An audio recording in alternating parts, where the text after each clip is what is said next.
جنت مفت میں ملتی ہے اور جہنم خریدی جاتی ہے۔ ایک بزرگ اپنے بیٹے سے، بیٹا کیا تم جانتے ہو جنت مفت میں ملتی ہے اور جہنم خریدی جاتی ہے؟ بیٹا: وہ کیسے ابا جان؟ باپ: دوزخ پیسوں سے خریدی جاتی ہے۔ جو جوا کھیلتا ہے وہ مال خرچ کرتا ہے۔ شراب بھی پیسوں سے خریدی جاتی ہے۔ سگریٹ بھی پیسوں سے ہی ملتی ہے۔ گانے والی سی ڈی خریدنے کے لیے مال خرچ کرنا پڑتا ہے اور اس کے برعکس جنت مفت میں ملتی ہے۔ میرے بچے، جو نماز پڑھتا ہے مفت پڑھتا ہے، روزہ بھی مفت میں رکھا جاتا ہے۔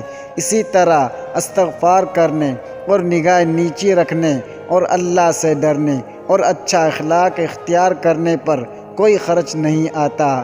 دوستو، اگر ہماری ویڈیو آپ کو اچھی لگی ہو تو ہمارے چینل کو سبسکرائب کریں، بیل کی گھنٹی کو دبائیں تاکہ ہماری ہر نئی ویڈیو آنے والی آپ کے پاس بآسانی پہنچ سکے۔